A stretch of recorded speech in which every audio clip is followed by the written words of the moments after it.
Shout out to our Patreon, our golden slugs, Brandon and Thomas. We love you. Thank you for your support. And check out our Patreon, patreon.com/Trash Tuesday podcast. We have a whole extra segment today that's only going to be on the Patreon. We're talking about Coachella. We're talking about this women in space. And we actually kind of gone to a huge fight. All of that will be on the Patreon. Check it out. You'll get access to tons of backlogged extra content. And we'll see you guys. Enjoy the episode. Just one more thing. Yeah.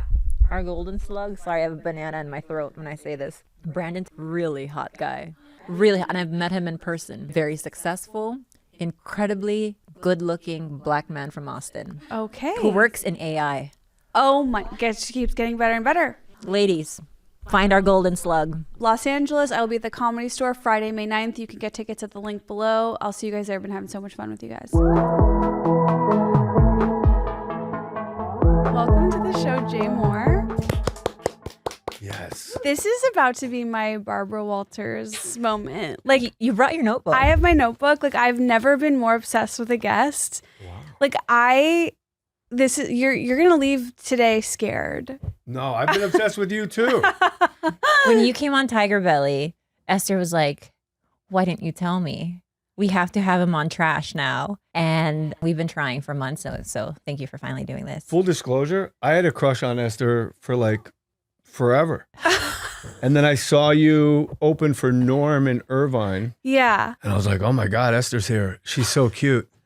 And then I was in the showroom and I was walking out and you had a joke where you said, I broke up with my boyfriend because he wouldn't let me call him daddy. And I went, you have my full attention. You have my full attention. You're a very good girl. I was like, holy smokes. She sings my song. Oh my God, I'm dying. Wait, okay, so I have to tell you, I remember that was the first time I met you, and I was not obsessed with you then. And I'm going to tell you why.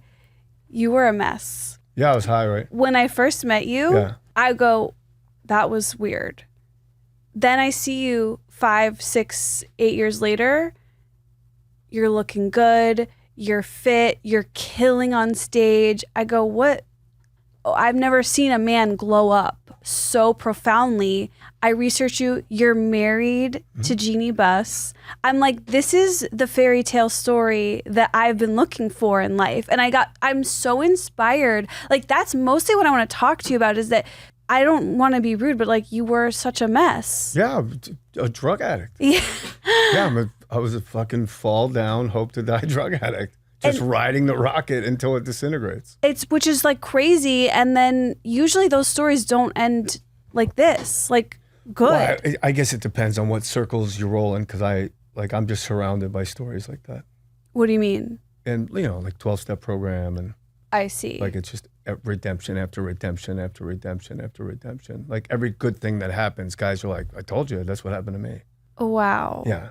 There's a lot. Khalyla, where do we start? Should we start with a gratitude list? Yeah. I found mine from like when I had 500 days sober. So Jeanie was still my girlfriend. It's like, I'm grateful Jeanie is my girlfriend. So you guys got together when you were still a mess? Yeah, I was going through a divorce, and that kind of just put it on the fast track, my drug use. I was like, I want to feel something other than frustrated all the time. So it was like I use at people. Like I'm going to show you, I'm going to go in the other room and use drugs at you. Whoa. Whoa. Whoa, I've never heard of that. Me either. Yeah. Like, wow. Like, I'm mad at you, so I'm going to go get high.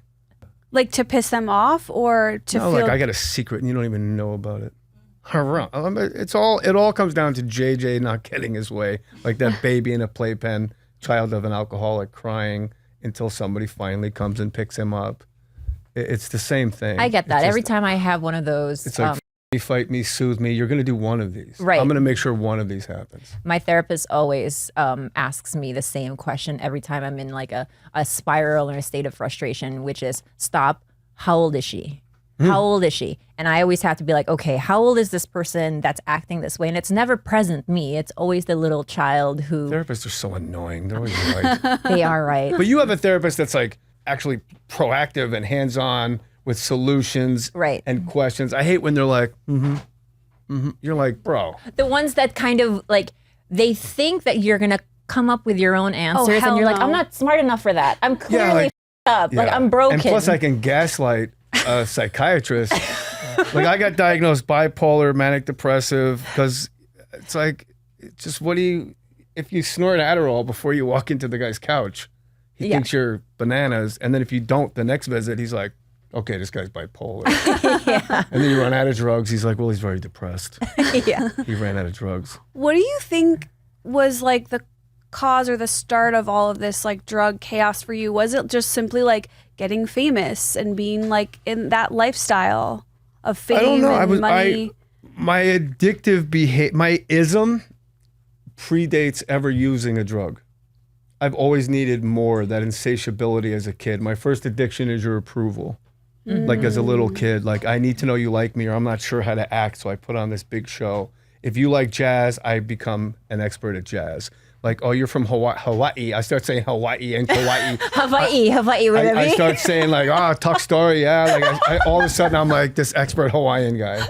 I become a waterman because you like it. Wait, when you told me that one of I think it was a low point in your life when you went off on your longboard and you were fishing and you were having like delusions. Oh, I had a full psychotic break where I was talking to Ralphie May.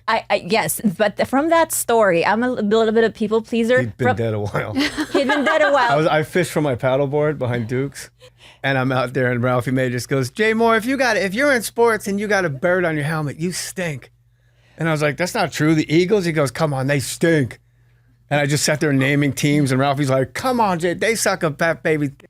So what caused all this is, I don't know. I never asked my doctor what caused my bronchitis. I never asked my doctor, why do I have the flu? So I kind of don't care. And when I had panic disorder and I went to a psychopharmacologist, I was like, yeah, but why? And she was just very like, who cares? Let's treat it. You know, I'm not going to get into like the archaeological dig. So, but I always had that ism, which is like I, self, me. Like, what do you think of me? Like, how do you perceive me? Obsessed with disease of perception. Like, what are you thinking about me? It was just there's nothing I use that makes me feel good that I won't abuse. Wow. So do you think that it's just your factory settings? This is what you... Well, and my mom's an addict, so it obviously runs in my family, or she was a drunk, you know. Things could like accelerate it, you know, it didn't help, whatever I went through, but nothing, it's just, and I'm so grateful that I am, because I got to go through the leveling of pride, just be demolished and like stand in line for medication with no laces in your shoes, or surrounded by like gangs and just like guys fighting over cheese sticks. I will say this about gang, because I've dated a few. Wow. Two things, Jay. They like to go camping, and they're very romantic. My most romantic boyfriends ever, like unmatched Mexican gang. They love Morrissey. Oh my God, how do you know this? What do you think? I'm JJ Bananas? I know everything. Morrissey is I'm a weird guy. The reason that I got into the Smiths and Morrissey is because of my Cholo gang boyfriend named Puppet. Oh, shout out Victor, who, by the way, ¿Qué pasó? Still, by the way, when I launched my hair care brand, this is 25 years later, he was like, hey, my girl. He's like, he bought product. Like, he went on my website and bought products from my hair care brand. Are you gonna cry? Yeah, because this means so much to me. I'm like, oh my God, Puppet. That's so sweet. But back to your no laces with a gang. I've done a deep dive on this. It's because it's fascinating. Like, you go to a Morrissey concert, it's like 2/3 vatos. I went to the last Morrissey concert. It's the same time as mariachi. This is so interesting. I need to get into this more another time, but the last Morrissey concert I went to. This charming man. Like, picture a mariachi band. I get it. Yeah. I think I understand what you're saying. He's got the hair like, yeah, hey, yeah. ¿qué pasó, güey? Yeah, the Mexican greasers. So madre, cabrón. I learned that in rehab too. I learned that one in middle school. Really? Where'd you go to middle school? Well, just my friends spoke Spanish and they taught me where that. did you go to middle school? Where'd you grow up? I grew up outside of Chicago. What's your bag? Me? Skokie, Illinois, famous for a KKK march because Yeah. I mean, don't ask me how I know. Okay. Shall we read? Oh, our gratitude list? Oh, I didn't bring first. today's. Well, I could pull it up. I just brought an old notebook filled. Look at that. You just get a whole notebook. My whole house is just notebooks. Let's do an old and a new. Okay. I only have a new, but you can do an old Jay. I'm grateful to speak at 7:30 this morning at a meeting. I'm grateful to secretary a noon meeting this morning. I'm grateful I'm healthy. I'm grateful I'm engaged. I'm grateful for access to a jacuzzi. I'm grateful for my sober brothers. I'm grateful to finally feel like I fit in. I'm grateful for my sons and Jeanie. And I'm grateful to know the door to change is locked from the inside. Oh. The jacuzzi really is a flex. All right, so you live in an apartment complex, you get access to a jacuzzi. Can we talk about... Jacuzzis? No. Never get in a jacuzzi with somebody facing the jets, Esther. That's creepy. We both have low blood pressure. We're not jacuzzi girls. Yeah, I can stand. I'd have to stay. It'd take me 30 minutes to stand up. Okay, I want to talk about this big headline about your relationship. Mm-hmm. You guys live on separate floors. Yeah, she lives above me. It's Oh. the best. Okay, obviously we It was want her idea. We need to know what floor do you guys have sex on? We mix it up. Like if there's accoutrements, we go upstairs. Uh-huh. Big mirror downstairs. It depends also where the dogs are because they're just a pain in the ass. I was thinking like if that was my living arrangement, I feel like I'd want to like go to his place for sex and keep my place like because I remember in an interview you said that you guys sleep separately and it's like putting a Barbie back in her box. Well, that's how I feel about her. She's like the Barbie and like all the things. Nah. Your whole sexual history as a guy is like conquer. What can I get this person to do? How far can I push this? And then you meet the love of your life and you're like, oh, I would never do that. That's awful. You know what I mean? Yeah. Yeah. I mean, I don't know what you mean, but I do know kind of. You know, like, I've been watching interviews of you guys, and she's so calming and soothing. I'm like, oh, if I spent 10 minutes around her, I would try to marry her. Like, her presence, it just feels exactly like what the chaotic people in our business, like, need a Jeanie. She's so wise and, like, patient with you. And, like, I'm just curious, like, what is it about her? Did you feel that right away? Like, she just soothes me? Like... She's beautiful. She's gorgeous. She's so really the pretty. first thing out of the gate is like, wow, she's hot. Yeah. Like, I'm a guy. And then I met her when I was using. So there's enormous amount of ego attached. Like who she is was like, whoa, if I could be, that's what a place to put your flag down. That, you know, it's funny, like women have always been my higher power. And I soothe that higher power by bringing them money and gifts. Then I run out of money and I meet somebody with all the money. So the only thing I could possibly bring her was myself. And that coincided with completing the 12 steps where I learned about myself and learning to just be okay, just sitting and hanging out and not having to be performative. So it all was like this perfect unfolding timing. I just felt like I knew her my whole life. Like I interviewed her on my radio show and I kind of like imagined I got feels like, I think I just ended a marriage. She was just coming out of an engagement. I invited her on my podcast, More Stories. And then when she came off the elevator to do the podcast, it was slow motion. I remember the elevator. I remember the palm tree carpet because I was staying at the Beverly Hills Hotel. I just remember that. And then I just felt like I grew up, like when you just have the same weird, stupid jokes and asides and get like, you just like, did we grow up? I said to her like last week, did we grow up in like the same cul-de-sac? This is so funny. Aww. Like we're silly together. That is such a nice feeling. Like you're right. Because when you find the person for you, obviously you want them to be so different from you and complementary, but there has to also be that like, wait, this feels like, could we be cousins? Like, okay, that maybe is taking it too far, but like you and your cousins, Esther. I have one hot cousin, okay? Me too. Wait, so did you go to the SNL 50th? Yeah, best weekend of my life. Really? And I have children.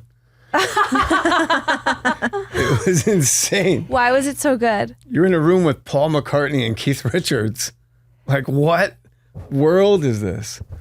And I'm watching Nirvana reunite at the concert and with Post Malone and seeing people that I did stand up with in Manhattan 30 years ago, like Finesse and Tracy Morgan and just Dane Cook and Burr, like just seeing all these guys that I just came up with. There's no more extravagant, exclusive event that's I don't know if there ever will be in comedy unless you like a Mark Twain award. Like, I don't know. I don't even know if that would cover it. I don't know that it would. I'm curious, like, who is your crew from your SNL? That's the thing. I never had one because I was me and Sarah and Norm and Dave Attell were hired as writer performers, but Attell was just a writer. And so it was kind of, even within our own crew, it was like, he should be, like Attell's better than all of us. Like he should totally be a featured performer, Dave Attell.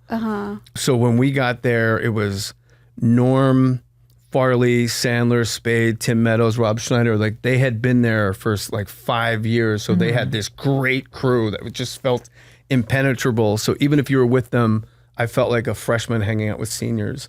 Like you're in the conversation, but you're not really in the conversation. Totally. And so I bounced after 2 years. Norm's obviously stayed and wound up doing the news another year or two. And so he was probably like that was your main sort of person from that time? no, I really didn't have one. I was in my own way, which is historical behavior for me. Like I didn't get on this show to wait my turn, but that's what everybody does. You go to the early episodes and they're playing a bailiff standing there not saying anything. I'm like, I'm not going to play a fucking bailiff but that's what, in hindsight, that's what everybody did. And then I remember Jim Downey saying to me, like, why don't you go to each guy's office and just do your impressions? And I was like, you want me to go door to door and like sell but that's exactly what I should have done. Because they don't know you can do like weird, like Harvey Keitel or this person or Ina from the Food Network. Like they don't. Oh, Ina. Don't tell Jeffrey. I love Ina. Oh my God, my mom outside would freak. Ina is her goddess. She lives all things. She's so awkward. She is. I know, but pretty soon Jeffrey's going to come home and I'm going to make him chicken. But isn't she some like rocket scientist? No, he was in like Nixon's cabinet. Jeffrey was. Jeffrey, and she was. I don't know what she was. But Ina also has like a similar background that's very unrelated to cooking, I think. Yeah, I don't know. She's just a weird lady. But I love that house. I want that house in Long Island. So I never really had a crew. But you know, it can be really easy to look back and be like, I should have done this, I should have done that. But then it isn't that easy to walk door to door and just do your It's humiliating. You might have read the situation right. Like, I don't want to say like, oh, you shouldn't have gone for it, but like, you might have read it correctly and like you might have done that and then everyone makes fun of you. Like, I don't know, but I'm just thinking like, because I've been in a situation where I had this like callback for this movie and it was me and the director and the casting director, and the casting director goes, oh, I see you do stand-up. Can you do some of your stand-up? And no. God. And I literally just go, no, I can't. Like, I can't just do my stand-up. Like, I would have said the same thing. Yeah. And I go like, was that a mistake? I don't know. But I look back, I'm like, in that moment, it wasn't there. I couldn't. No, that's not. That's a guy that's like not in reality. Okay. I just realized Trash Tuesdays on today's. I know we saw it on your list. grateful list. It made me feel like I was seeing my name in lights for the first time. It was really beautiful to see that on your Instagram And then story. I gave a fuck yeah. I'm grateful to do Trash Tuesday podcast today. Fuck yeah. Did you do your gratitude Yeah, let me hear list? yours. Let's hear yours, Khalyla. Here's mine. I'm grateful my mom is showing up for me more than she ever has. I'm grateful my face is slowly healing. I'm grateful for the love of a really strong and kind man. I'm grateful I've been getting better sleep the past few days. I am grateful for my healthy and happy baby. Oh. Okay, wait, let me get mine. Mine's on my phone. On the phone, huh? Didn't want to put in the effort. I wrote it in the wrong journal and I didn't bring that journal. That's fine. Okay, I'm grateful for Donut sleeping with me in my bed. Your That's dog? my dog. It's People that don't let the dogs in the bed? Psychopaths. Yeah. I agree. What's the point of having a dog? Right. Like, I always say the best You lay part. here now, over there. Like, fine. Yeah. How I love you, but stay over there, far away. Weird. Mm-mm. I'm grateful to be able-bodied and make myself healthy food. Grateful to take my daughter on stroller walks. Come on. I'm grateful for my family above anything else. I'm grateful for the opportunities I have to perform my stand-up comedy and express my thoughts and get attention. Right. And I'm grateful for this platform and all the listeners who get us. You laughed at the get attention thing, like a little embarrassed by it. Yeah. But it's a primal, it's an underrated primal urge. Like we know thirst, hunger, and sex. Yeah. But attention, if you're not popular, you get voted off the island. Nobody's going to want to procreate with the guy that's the mope in the corner. So it is a primal thing, like being identified. Thank you for saying that, because I do feel a lot of shame and embarrassment my whole life that I've wanted and like needed attention. And I often do wonder, okay, well, because you're right, but isn't there something a little off or wrong with those of us who like get on stage in front of the microphone? Like, why couldn't I just be like a doctor or like someone that, although I guess says that's... I'm part of a program, and it says it's when our base instincts overflow. Like everyone we need thirst, hunger, sex, attention, validation, but it's when it overflows, that's when it becomes a thing. Okay. So you just so it's like a constant monitoring thing for me. How are you doing now, like today in this moment of like, you're sober? Does it get hard? Like, are you like, oh, I have these bad thoughts or these feelings? Like, no, because I really, like I use it, people. I got sober at everybody too. Like if I got to get sober, I remember at my intervention thinking, if I got to get sober, I'm going to out sober everybody. Why? You fucks, watch this. But I knew it worked because my mom got sober when I was 10.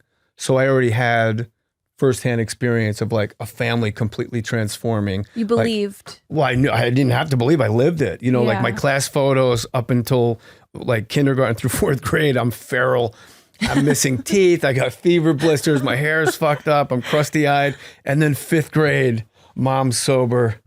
I'm like tan. My hair's parted down the middle. My sister's blow dried it out, feathered it like 1980. I'm just like, yeah, shit's good at home. When you decided that, okay, I'm going to sober everyone, what was the first thing that you did in terms of like your glow up? Like you said, when you were a crusty kid with fever blisters, and then the next year you were just, bathed and clean. I mean, the war was over at home. That'll glow you up. But like as an adult, like what was the first thing you did? Were you like, okay, we've talked about the hair transplants. Yeah. I'm gonna get hair. I'm going to do this. I'm going to whatever it is. What was lose 60 pounds? Did you see me when I was fat? Oh no, I was high. I was skinny. Oh, okay. Yeah, I was a speed guy. There's no conscious checklist. It's just day by day by day by day by day, living the right way and surrounded by guys that live the right way. And so I don't know. I don't really have an answer to that. There wasn't like a thing like first time I do that. It's just I need everyone around me. And I got the second I went to 2 rehabs back to back. The first one, there was a Zoom call at the end of it with 2 guys from my intervention, and I thought they were gonna like congratulate me, like, good job, like argue over who got to come pick me up. And instead they held up a brochure to another rehab. And they're like, now you're gonna go here. And I was like, what are you guys talking about? I just did 30 days. So I had to go to this other one. It was up in San Francisco, and it was just like one of the I went from like the grimy one with the vatos to like the fancy, we get a massage and there's art therapy and it was co-ed. And I was like, whoa. But I got kicked out of that one for a girl said like I was inappropriate with her, and I had like this scarlet letter on me where my family was like, is this guy fucking kidding us? So I had to just do the action I had to prove. The only way to prove that was absurd, what I was being accused of, was just to bury myself in the program. Yeah. And so I just kept doing that and just always texting Jeanie. Like, it's funny. I would always be like, okay, I just left that meeting and I'm headed home. I'm on, whatever. I'm on Riverside and Magnolia. And then we went to couples therapy before we got married a couple years later. And she goes, and he's always texting me where he is. Like, what is that? And I was like, no, I'm finally where I'm supposed to be. And I'm just checking in. I'm actually doing this. So I was constantly like whatever anybody suggested. My sponsor was like, you got to get commitments. I'm like, done. But also it was ego. Like I didn't have all these commitments. Like I'd go early to this place and I'd sweep it out. I'd ask for the key and I went early and I swept it and mopped it and vacuumed it.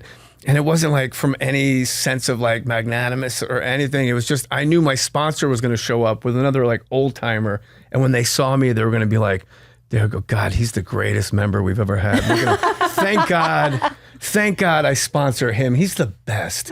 Like that need for validation. Right. This new father figure in my life. Yeah. Like it was all to get his validation. But when you keep doing that to get somebody else's validation, I got my own validation and I started liking the way I was behaving. Like people would say like, when you came to see me in the hospital, you'll never know what that meant. Or like so-and-so called, like they would share at a meeting and be like, and then I'm struggling and this guy fucking calls me out of nowhere and it just totally snapped me. And I was like, this is great. This is a great way to live. Whoa. So Yeah. you feel like you can really get that validation from yourself and your own actions. That feels so I can empowering. only get it through service. Stand-up has never come close to a commitment to service. Like it's the only way I can get out of self is to get into you. Wow. I love that. If you want self-esteem, do esteemable acts is what they tell me all the time. I agree with this in the sense that when I'm really, really struggling, I know I'm struggling because I end up fostering a lot of animals. You know that it's a tough year for me if I'm throwing myself She's at got a pig. Weird animals. ravens. Oh, you like my whatever macaw? It is. Whatever it is, it's like I have to Said get that like myself. Bill Burr. I got a macaw. Yeah. Like I give a shit. Stupid bird sitting there. Mad at everything. The first rehab that you went to was that in Tucson by chance? No. It was San Clemente. Oh, okay, because And in hindsight, it was amazing. At the time, I'm like, whatever. But it was awesome, and I still go there to speak. And the last time Bobby got sober, he called me from one of those places. And 4 days in, he was like, every hour he would leave a voicemail. You got to get me out of here. I'm in Guantanamo.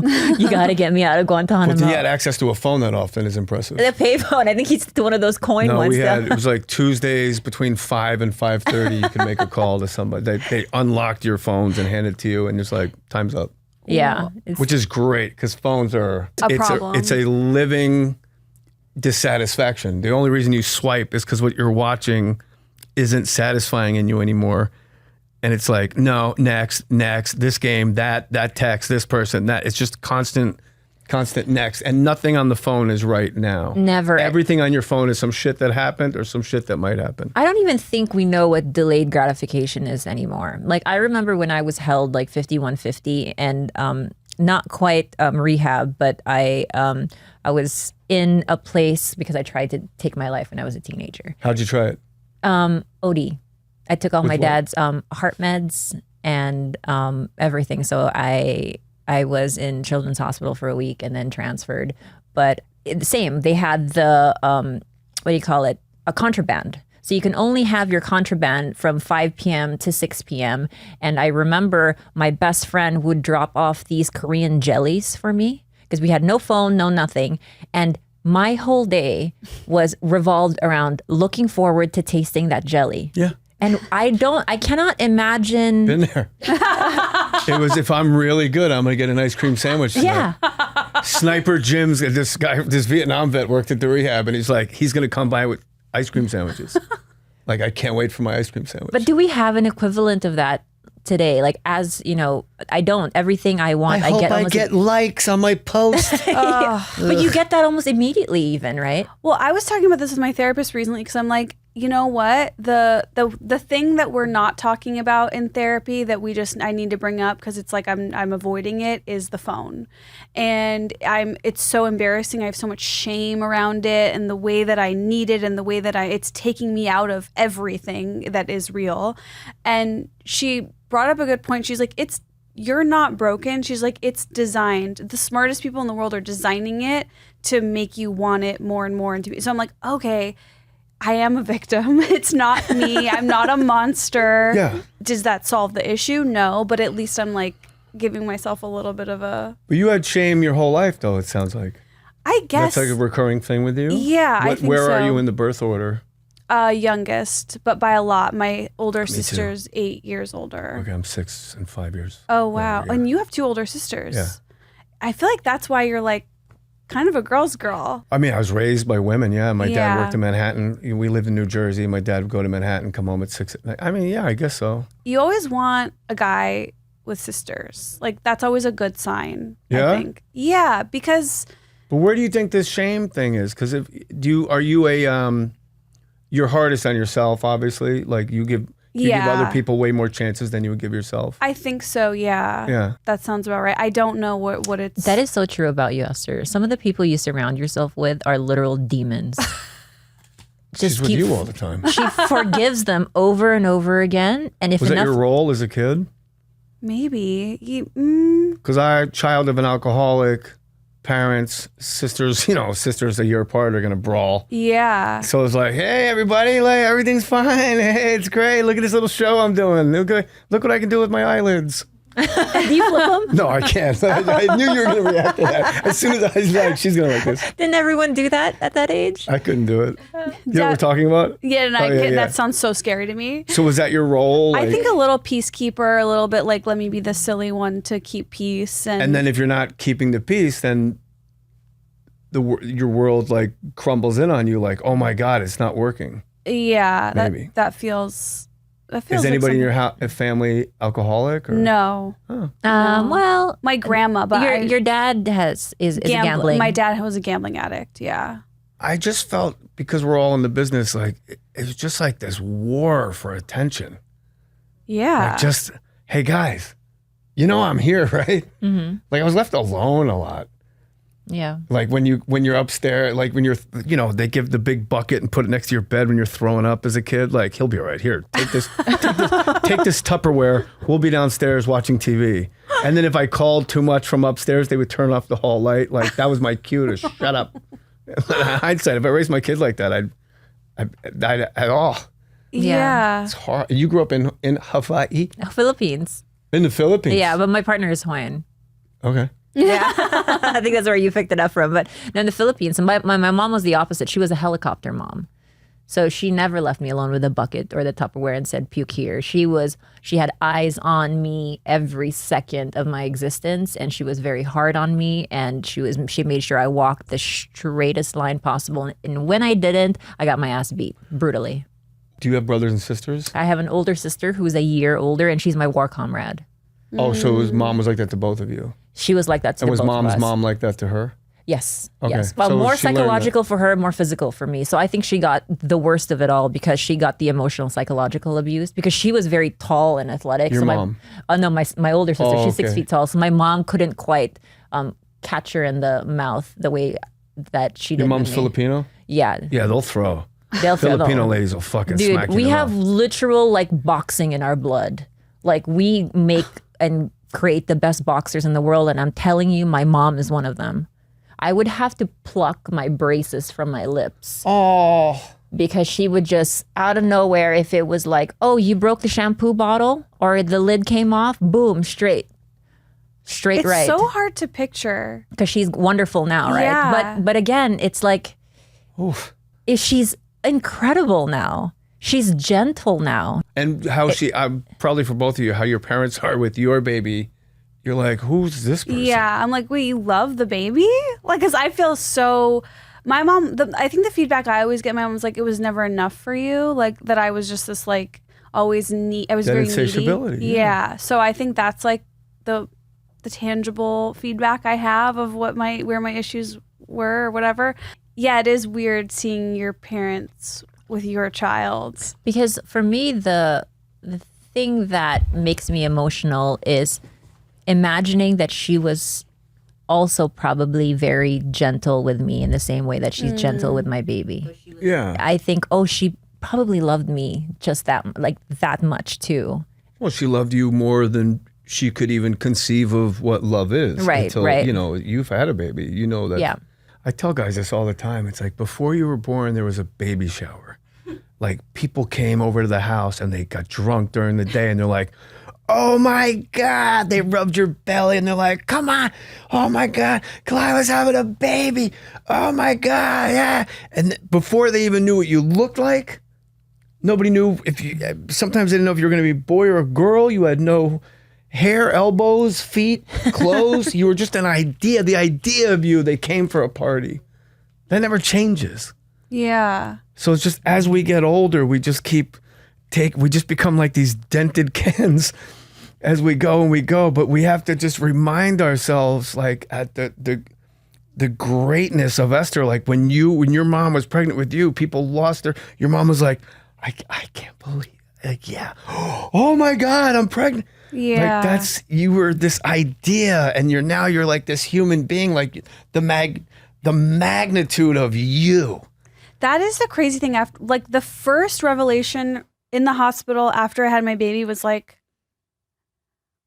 I was this to my parents. Yeah. I had no idea. I can't believe that I was this. This is like, it's not like I didn't think they loved me. Like, I have a great relationship with them, but like, The ghost. I'm breaking the walls. Oh yeah. But like, to be that, once you realize like you're that to someone, it's just, I don't know. It's humbling. Yeah. Yeah. It's really special. And you realize they actually did the best they could. Excuse me, 1 in 3 dudes completely ignore skincare. Okay? I don't get it. It's really not okay. It's the largest organ in your body. I think men are confused and they're scared. We don't get away with it. You don't get away with it. There's nothing embarrassing about caring about skincare. And that's why today we're talking about Protégé.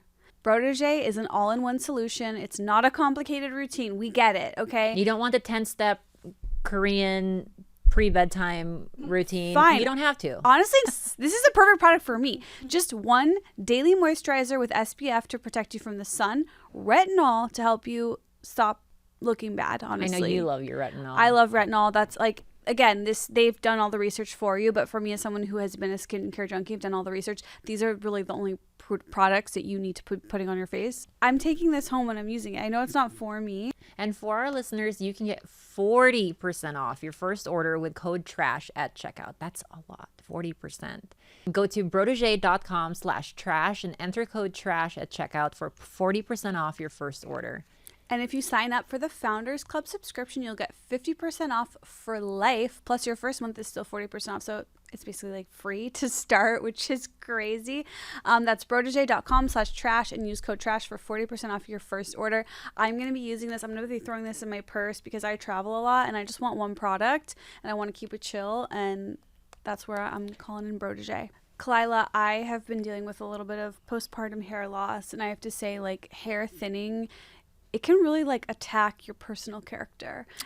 I get it. I've never not had long hair. My hair has been such a huge part of my identity, and I know what it feels like to start thinning. Thankfully, there is hers. Hers hair, and no one wants to deal with hair thinning. It's very stressful.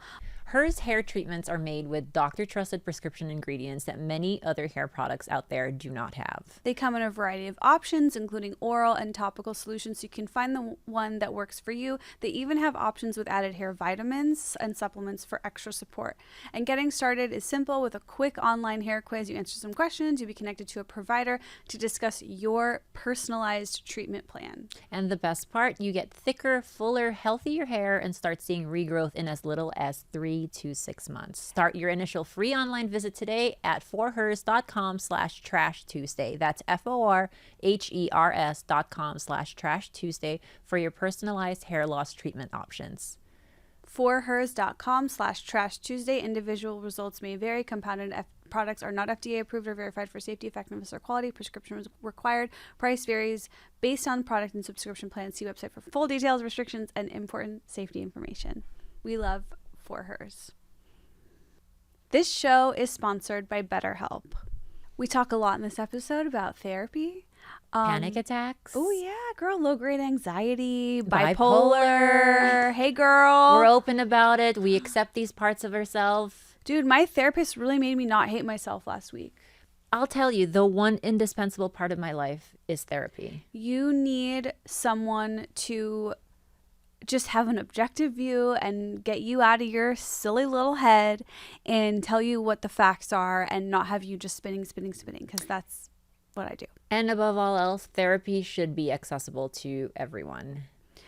The thing that we love about BetterHelp is it's convenient. You can join a session with the click of a button, helping you fit therapy into your busy life. And you can switch therapists at any time, which can be a really daunting task. BetterHelp makes it easier than ever. Your well-being is worth it. Visit betterhelp.com/trash Tuesday today to get 10% off your first month. That's BetterHelp, HELP.com/trash Tuesday. I want to get back to one of the things on your gratitude list, which is you're thankful you're not a gossip. Yeah. I can be. Okay, so It's a can all of daily us. battle. Yeah. Same, all of us. What's But I don't like the way I feel when I do it. I don't either. But I wanted to ask you and if it's too sensitive, we can always like cut it out. During the time when you were at your lowest, I remember there was like a lot of talk amongst like comics, like the Joe Rogans, those guys. And I'm sure there was a lot of like snickering behind your back. Oh, look where he's at. Look how terrible he's doing. Well, I don't even know, but I was so checked out.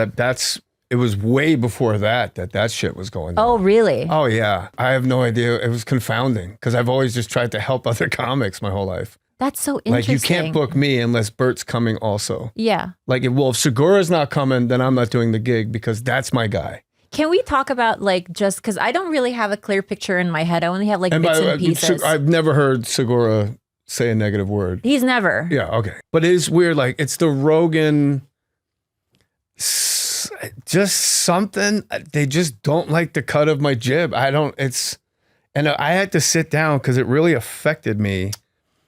And I was like, I'm going to make a list of comics that don't like me and comics that I know love me. And I started with the love me list and I got 3 comics. It was like Jay Leno, Louis Anderson, Greg Proops. I don't need to write the other list. Whoa. We'll throw Bobby in there because he's always like loved you. Well, this is Yeah. this is a very long time ago. Yeah. This is 18 years ago. Really, that you felt, oh, I have love from these people. It doesn't matter who doesn't like me. Yeah, like this is ridiculous. Did you Yeah. ever want to figure out why they didn't, or were you just like, I'm not even gonna bother? I got like me and Red Band got into it over like Twitter back in the day. It just everything seemed like gossipy and weird, and I was just never understood why. But I mean, I'm sure I was cunty at the time too, and I got dragged into like Twitter. Like when you reply shitty to somebody on Twitter, Yeah. like I don't have it anymore because it's just a negative place. Right. And I always wanted to go on Rogan to set the record straight back in the day, and then Rogan becomes like a metropolis.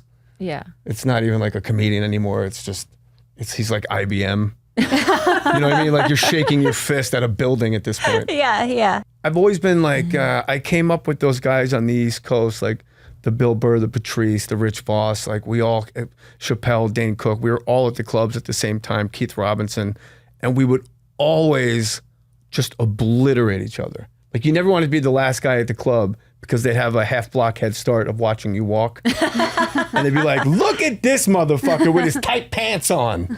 So they had a head start on you. So you always wanted to get there and be in the seat where you got to see the guy coming in. Right. And I think when you go and have great success and you stay that, it rubs people the wrong way. What do you mean by that? Like this guy's in Jerry Maguire and he's breaking my balls. Oh. Because I see it now, like, because I'll battle with jealousy, like, because guys that used to open for me are doing arenas. Well, that's what I wanted to ask you. Like, when you were seeing these guys just sort of like become bigger and bigger podcasters, and your name would get thrown out there, and there was really no way for you to like clear the air, right, and be like, hey, I just like, never understood it, and I made a point to never badmouth a comedian on my podcast. I like that. That's beautiful. And I think see, to me, I think the reason why I'm like, why am I so obsessed with Jay Mohr? I can't stop researching him. I think you're like the face of what masculinity should be. Like, because everyone is, it's gone out of hand. With it how is. The everyone boys' club online, needs to fucking die. Didn't every guy get up at 6 a.m. and jump rope this morning? Come on. but it's like Didn't everybody hit their knees and bullying. pray and meditate? And It's jump rope and It's lift having weights? to appear like you're tough and macho, where it's like, and you're laying it all out there, and the vulnerability is like, so to me, that's what's masculine and cool. And also like the culture needs a cool man with a rich, powerful woman. Like we don't get that often. Hey. Because most men are not down for that. You didn't even mention funny, which is fascinating. 'Cause that's, you know what I mean? No, I mean, it's not, I'm not even making it like a joke. It's like my whole identity. Like I'll rock a mic I'll put my setup against anybody's on earth. Yeah. You know, like Bobby was complimenting me, but it's just so funny, like that I've transcended that in your mind is so flattering. Oh yeah, no, truly. And that was the thing that bothered me at the time too, it was like this army of not very good comics. It's just an ocean of meh. Like this whole fucking crew stinks. I think you hit it on the head though when you said like you got success. It sounded like earlier than everyone, and you're like the good-looking guy in movies and SNL and all that. And I think that it's so fascinating to me, the human mind, the entertainer's mind, that like people can surpass you, but they will not let go that of that feeling of like you're better than them. And because why else do you obsess over or like bully someone? Like it has to, maybe I'm projecting. I feel like it has to be like insecurity, jealousy, like whatever. To me, I go, oh, that's the root of it. Like you were in Jerry Maguire and you came back and tried to be cool. And I was a ball breaker too, Esther, but if you spend time with any of the guys I came up with, that was how we talk to each other. Mm-hmm. And if me and Greg Fitzsimmons are podcasting, we'll be like, yeah, I guess, we'll do that like Don Rickles cut each other down stuff. Like it's funny. Yeah. Do you guys also think it might be that Jay is handsome? Who the hell is that lady? Oh, let me tell you about great point. Let me tell you about this lady with this great point. Is like me, my favorite rom-com of all time, still in my top 5, never leaving my top 5, is Picture Perfect. Cinderella Watch. You're such a romantic. No wonder you love the Mexican romantic guy. I do, and I think, and by the way, one of our really good friends who's done the show a couple times is Sosie Bacon, and Kevin Bacon played the other hot guy in the movie. And did you have a thing for him too? I had the biggest thing, and I also didn't know you were a comic. I thought you were a movie star. What is your name? Stella. Hi. Hi, Della. How are you? Stella. Stella? Stella. Oh, okay. Yeah, she's a little far. Hi, Stella. Hi. I thought you were a movie star. I didn't know you were a comic. Jeez. Like truly, that's how I viewed you. So Thanks. that probably has to do with the jealousy, I would say. It made more sense to me when I watched other guys really pass me. You see a guy like Sebastian sell out the Garden, or like Bert and Tom, and like I'll watch Kill Tony and I'll get those pangs of jealousy, and I'm like, oh, I'm doing exactly, I feel, I'm just not taking it to a public forum and making it a topic. But then I'm, thank God, a part of a program where I have to check that and work on it, and I put pen to paper and realize what it actually is I'm not getting my way. Right. Whoa. Is jealousy something that we need to curb every time though, or is it something that we should allow a bit of the time to sort of fuel us in the direction that we want to go? Like there are times where Most I'm of just my like, success is based in jealousy. I think mine too. Like that guy's, you know what else I learned? I learned when I came out of rehab, I was like, oh, I'm not a sex addict, I'm a child. Somebody has that, I want that. Wait, that's a. I wish so many people could say that. Like, I'm not a sex addict, I'm a child. Somebody has that shiny thing, and I want that. Wah. I want that shiny thing. He's got a podcast. I want the only reason I did a podcast is because Tom Segura was opening for me, and he kept talking about this Rogan podcast. I'm like, well, I'm gonna fucking do it then. Let's see how it goes. Yeah. Hold on a second. Hello. We're a little busy, but if you want to talk to Esther, why don't you call her on her phone? Call me on my banana. Yeah, she's holding a banana.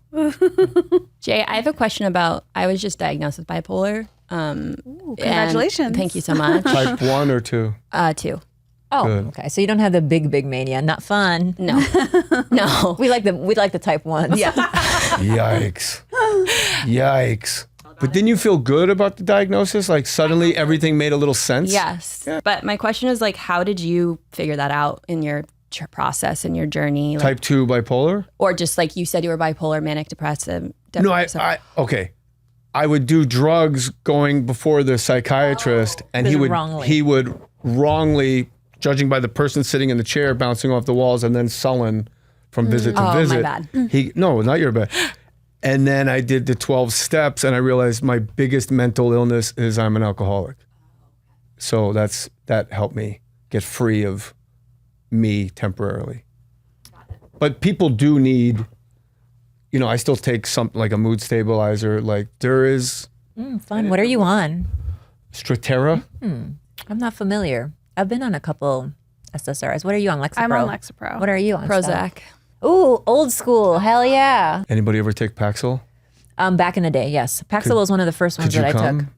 Never, not even on any other. I can't come on any of them. I had sex with Jeanie until she was shorter. Just fucking goosh, nothing. I've been on Effector. Just sheets wet with sweat, like a fucking maniac. You know, like when horses get like real frothy around. Just like, I know that why feeling. are you doing this to me? Because I'm happy finally. But you know, what's interesting is I would just quit. I wouldn't even try. No, The moment I realized, I'm like, oh, this doesn't happen when I take Effexor or Zoloft or whatever I was on. I was like, why bother? I was like, I know I can get this. Typical guy. But no, so I had to get off of that. And when you try to get off this shit, they're like, well, you take 2 a day. Slowly. Break 1 in half. Mm-hmm. Do that for 3 weeks. Then you're going to take 1. And then you're going to take that in half and do that for, it's like, bro, I quit cocaine in an afternoon. Well, let me tell you. Craziest poison I've ever heard of. Let me tell you why you actually have to do that, because I did not do that. And guess what happened? I ended up at BHCL Hambro 5150 because I went a little loony bin. Yeah. It's like an equalizer on like an old stereo where like all the things are up and down and you just jam them all up and then you slam them all down. Like when I got off of Adderall, thank God I was in detox. I literally could not open my eyes for 4 days. I just walked around like I could, and when I would run out of, I was kind of, so I just kept taking naps, and then they would offer me like a Valium. I'm like, I don't want to get addicted to Valium. Like, what are you doing? Take it. So I just took baths and slept in detox. If I could do rehab as an adult, sober, it's the best. That does sound really fun. Would you go to rehab just for fun, Esther? I feel like you would. Of course I would. You would love it. I know I would. Group share. Esther's got the floor. Don't interrupt Esther. She's talking. Everyone gets what they get for mealtime. You don't get upset. This is what we're eating. That's it. I love that. Everyone has to sit here. You know that's where she sits. I know. I've always said like I'd love to go to prison for like 2 weeks and just like get in shape and then like come out Prison, with like no. a routine. No. Speaking a lot of prisons, you wouldn't do well. Yeah, we're talking. What are we talking? Like You could walk maximum? between the bars. But you know what, Jay? I beg to differ. I actually think she has kingpin energy. Oh my God. She is, if we're talking Orange is the New Black, she is the lady in the kitchen. Esther, look at me. That's not true. With every fiber of your being, you know that's not true. I know. Esther, get arrested. Jesus. Felony. Okay. And what should I do? I can see you like Manson and that would be falling in. You're very susceptible to a cult. Yes, I am. Totally. I'm telling you, I had a crush on her. I get her.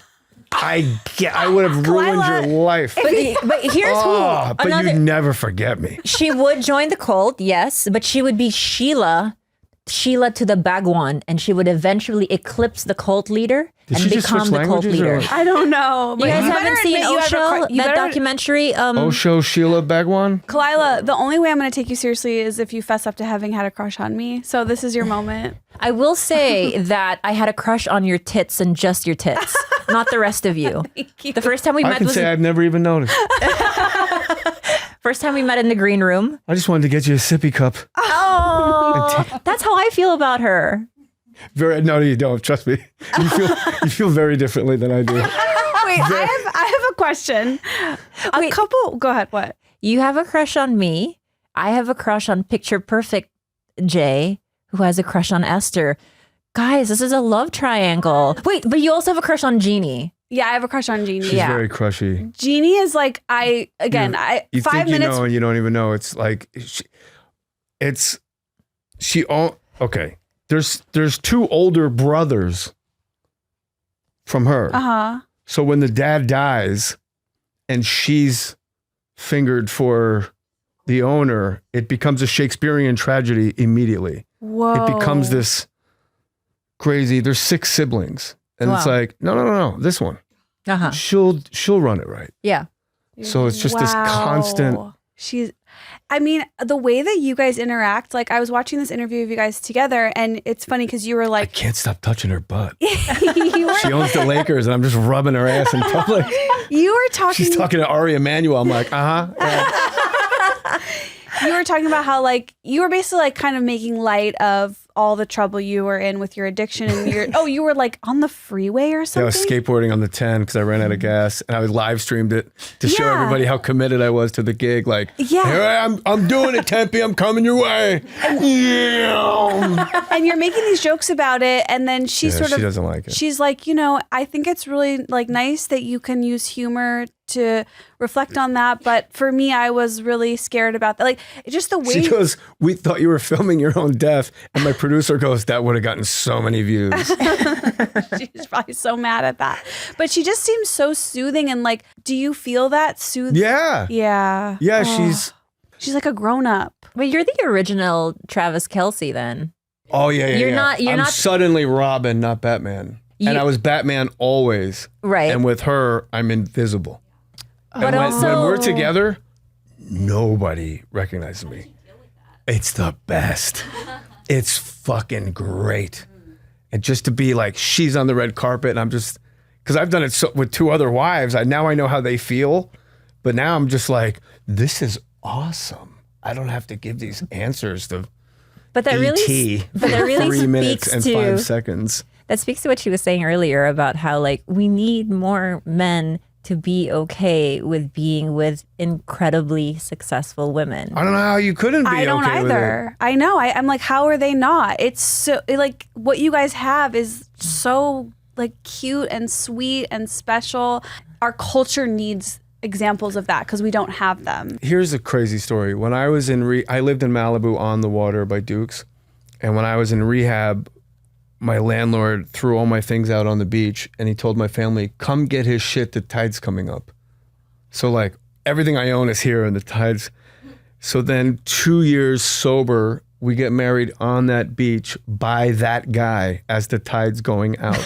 So there's a lot of fairy tale. Like if I read that, I'd be like, that's not true. But that's what happened. I knew there was a fairy tale here. Wait, okay. A couple, like last year, I'm at the ice house doing We're gonna have this- to adopt Esther, Jeanie and I. I know, you I really think do. so. You gotta ditch that kid. I'm at the ice house doing a set, and I see something about like the Bus family.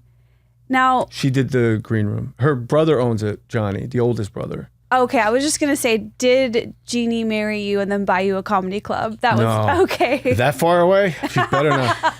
Oh, it's so far. I would love to play there, but In my head, though, it's like going to Connecticut. I had fantasized Yeah. that it was a retaliatory move against Rogan. Who's got that kind of time? I do. You can't out kitten a kitten. Yeah. There's nothing to defeat. It's the Death Star at this point. You can't out kitten a kitten. You can't out Rogan.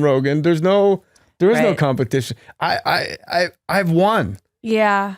I'm the happy, like, it's ridiculous. I have my kids back. Oh. People visited me to do welfare checks on my sons, not under the guise of coming to see me. Do you know what I mean? Really? Wow. I have my kids back. I remember you told us like during one of your interventions that your family, your loved ones had to lie to you about you interviewing all of the Wu-Tang Clan. Yeah, they told me to get me to my intervention. They said for the next morning at 8 a.m. for my podcast, I was going to interview Wu-Tang Clan.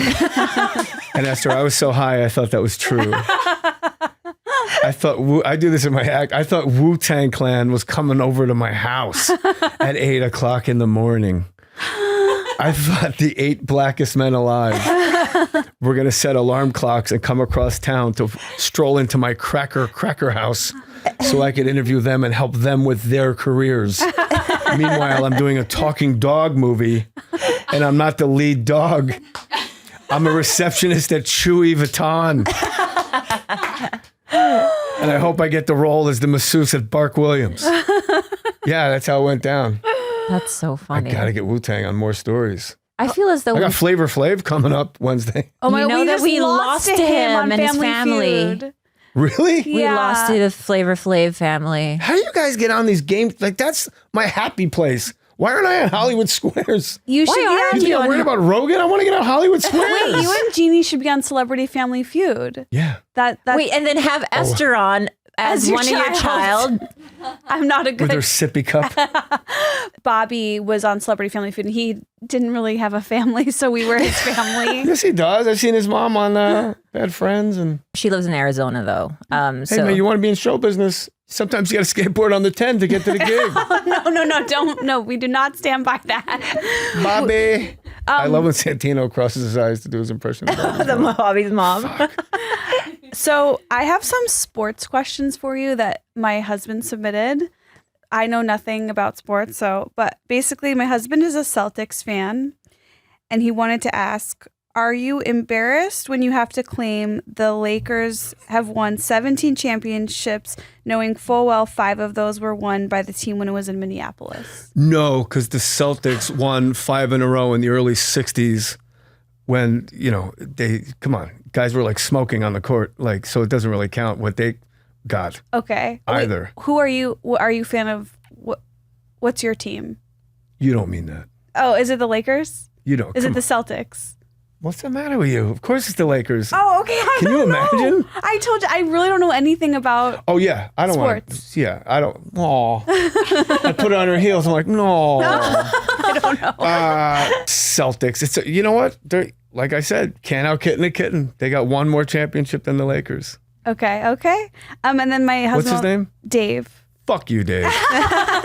He also wanted to know who's the funniest player on the Lakers. Austin Reeves. Okay. Austin Reeves. He bowled with us. We bowl every Tuesday, our little family bowling night. And he was there by chance in the next lane with another player, Cam Reddish. And we're like, let's just, join squads. And my 13-year-old son and him got into the craziest shit talking. And Austin Reeves was like a superstar. He's like, man, I'll beat you left-handed from Arkansas. And my son's like, all right, bet. And he fucking bowled like 2 straight strikes left-handed. I'm Wow. like, oh yeah. You play in the NBA, you're probably pretty good. Now I saw that Jeanie is a producer on the Netflix show Running It's her Point. show, yeah. She brought it to Mindy and Oh, really? yeah. Will there be a Jay Mohr character? I want to play, did you see the show? You'd love it. Yeah, it's so good. I was like, I should play Travis Bugg's sponsor when he gets out of rehab. That's And amazing. I floated it to Ike because I'm like, she's got enough to worry about. Playoffs are coming up. She's got to worry about shareholders and salary cap aprons, stuff that I don't even know so what's Lisa's happening. on there too. Lisa Gilroy.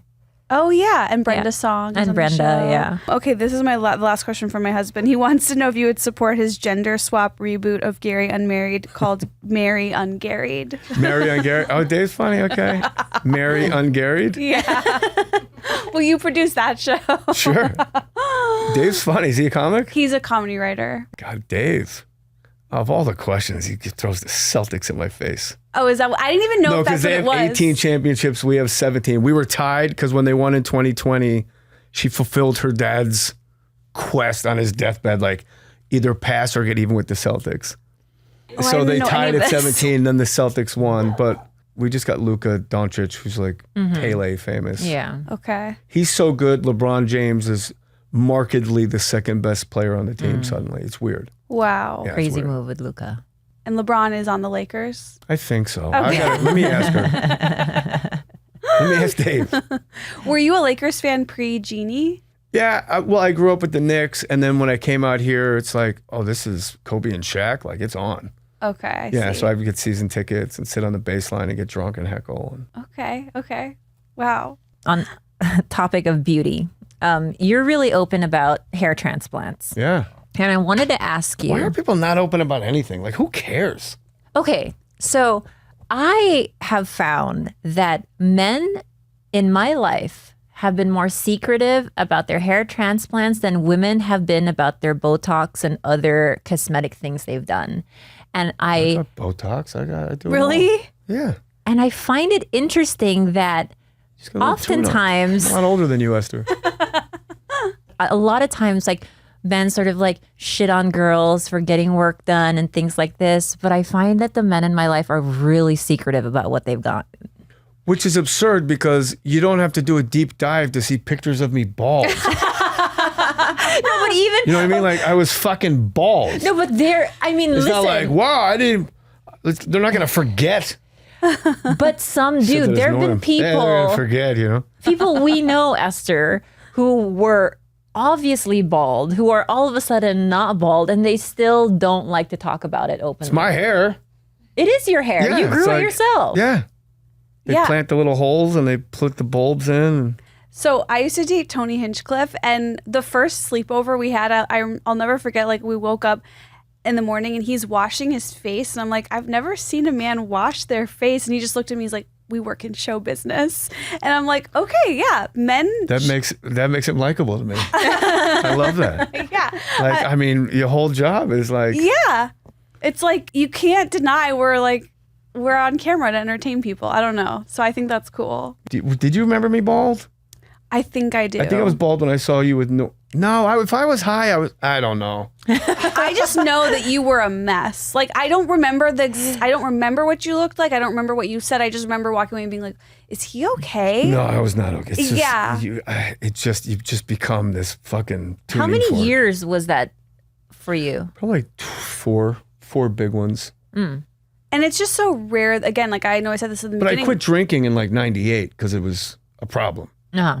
But then when you drink NyQuil alcoholically, I used to drink 2 bottles of NyQuil a day. What? Just to sleep or I only just do- to... Shit, to sleep. Why ruin that? You probably take Ambien and go to bed, you nerd. I'm so Amish. I don't even drink coffee. I literally take nothing. I'm off coffee now too. I had Why? to. I'm such a square. My anxiety got so bad that I had to get off coffee.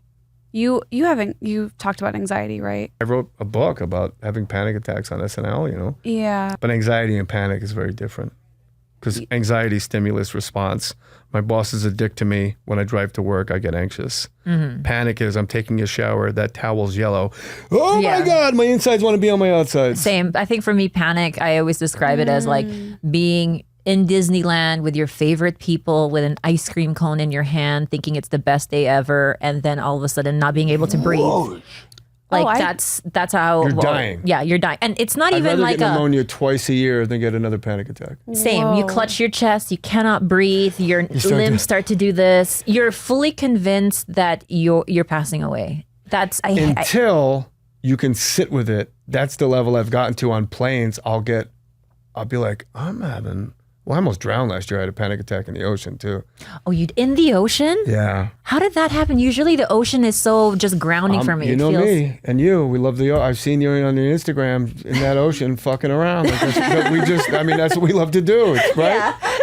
It's so I go to this meeting on Sundays by the pier, and then after the meeting, me and like 4 or 5 guys, we swim to the buoy and back. And it's not a nice swim. It's 250 yards. Wait, you guys go swim and back? Wait, I want to join. Sure. You know, I was an ex-competitive swimmer. Yeah, I've read your file.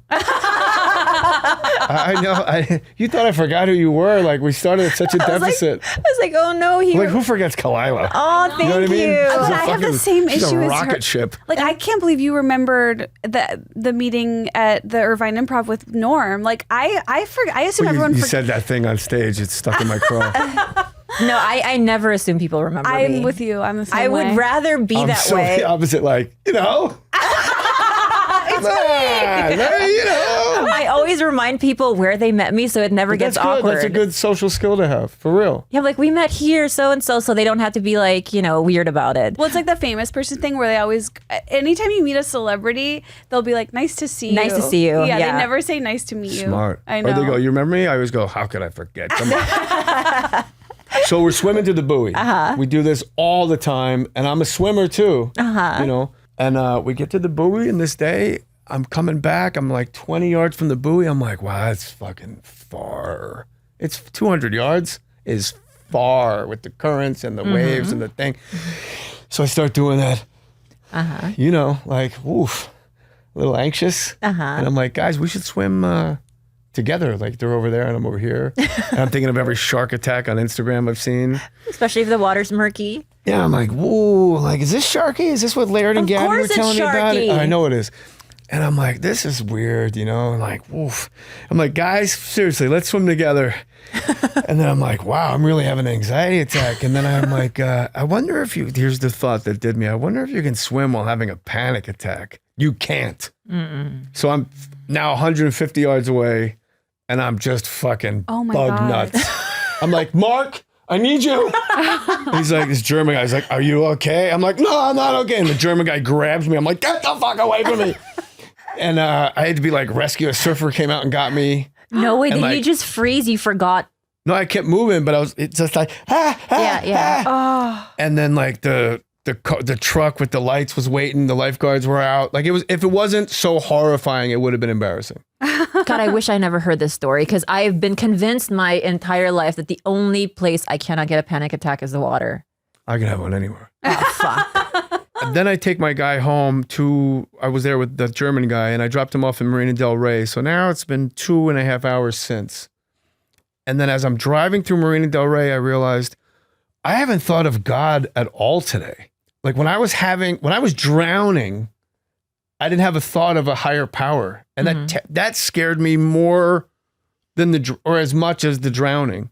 That when I was actually going to die, I didn't say, God help me, God get me over there. I know you'll, and it wasn't like God, whatever you believe in, turned its back on me. I was so consumed with self in this bunker between these ears, which is my fucking prison all the time anyway, that I completely sealed this is 3 years sober, like a daily spiritual, it's all about enlarging your spiritual fucking out the window. I was an orphan and it terrified me. And that's when I actually started meditating as a result of that. Because I was like, oh, there is one thing I'm not doing. You know what's interesting is that I could not even meditate because the idea that I was hyperfixated on my breath would send me into a panic. Yeah, I can't focus on my breath. It's too... So I'd have to meditate with my eyes open for the longest time. But one of the books that I read when my panic attacks were so brutal and they would show up everywhere and anywhere was this book called Dare. And it was like what you talked about, learning to sit with the anxiety and sort of breaking it down, not an anxiety with the panic and knowing what it is. And when I started to realize that, oh, this is just, it's no different. Like what's happening in my body is no different from excitement. It's just adrenaline, right? It's adrenaline being at life-saving levels for no reason. For no reason at all. And so when I broke it down that way and realized there's no way to fight my way out of this, there was no way to convince myself out of this, that I literally just had to write it out, and that I knew that there was the other side of it, which is if there's going to be a peak and then it's going to come down. And I just had to believe it with all my might. And then I was able to sit with it and be like, okay, it's just adrenaline. And well, let me take it a step further for you. It's not actually happening because it's once you have a panic attack, you get anticipatory fear of where you might have a panic attack. Right, fear of the fear. So it's really that. It's really Yeah. what if on this plane, Right. wow, I've been on this plane a long time, then I start doing it. Touch my hand when you say that. It's like they're cold and clammy. Yeah. Oh, so are yours. Yeah, well, my hands are always cold. But it's none of it's actually happening. Nothing in the present moment is ever lacking. Right. And if I'm somewhere, I'm like over Denver, what if I'm still, but right now you've been in this chair for over an hour and not had a single thought about angst or panic. And we're talking about things that would make people uncomfortable. So if I can go my whole day in a chair, then by law of averages and by definition, it's absurd to think that because I'm in this chair at this moment, suddenly I can't exist. I'm this freaky fucking Oh no, it's always because I'm with the exception of those early SNL panic attacks that just came and I thought I was dying, I didn't know what was going on. It's all about some shit that might happen. Right. So if I can get back to right now, because in this moment, I lack nothing in this moment. I'm just this vessel, this thing I'm a spiritual thing, having a physical experience. Nothing right now is actually going wrong. Right. The be here now also I'm really just helped sitting me. in a fucking chair, which I do, like, it's my idea of a good time.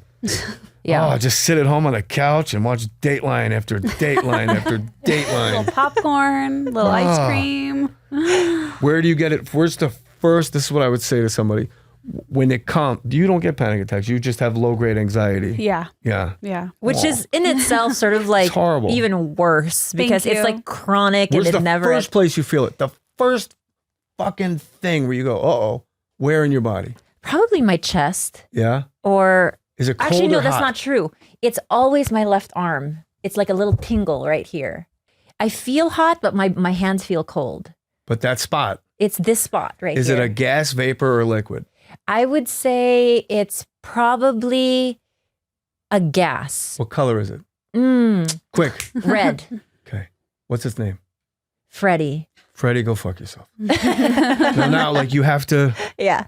it's like, oh, this is that. Mine's like, I just get like Yeah. gobstopper fucking jaw, and then it's like that roller coaster whoosh Yeah. through here, and it's icy white blue, and it's ice cold, and it's like a Ooh. and it's What's named its name? Khalyla. Ah, fuck. No, I never name mine. I don't take my own advice. Who would? Don't worry, we don't either. I wish that I did. This is fun. You I should have know. Jeanie on this podcast. She is. You know, goals. if you don't know this about Esther, she has a thing for historic blondes. Yeah, iconic blondes. And Jeanie is, when you referred to her as a Barbie being put back in her box when you put her to bed, that really got me. But you know what my nickname for her is? What? Poodle. Why? Poodle. That's so cute. Hi, Poodle. Hi, Poodle. Hi. Oh my gosh. She's so cute. She's the best. I can tell, and your guys' chemistry is like, I love it. I could watch you guys together all day because she's just, again, she's so calming, and you're like the wild child, and she's just like, I can tell when she's embarrassed because she tells in mixed company, she'll go, he's a comedian. That's when I know she's like, like a little, he's, he's a comedian, right? that's so funny. Oh my God, Jay, thank you so much for making our dreams come true today. Aw. You are the best. Did you get all your guest. questions I answered? did. I got everything in my notebook. You're like, don't worry, Dave, I'll ask him. Fucking Dave, the Celtics fan. I didn't even know what I was asking. Now I see that it was like a mean question. That's how little Get I out know. of your head. It was fun. Yeah. No, Yeah, thank you. don't second guess it. I won't. People can find you, more of you on More Stories, your podcast, which is amazing. Why don't you guys come on more stories? We'd love love to. to. We'd love to. We'd love to. What about Stella? She's no, like, Bring in Stella bring too. the whole crew. We'll have a lady party. That's what I call it. My dogs are all happy at the same time. I go, lady party. Because they're all like 3 pounds. Oh. Lady party. Then they pee on the carpet and like, we like lady party.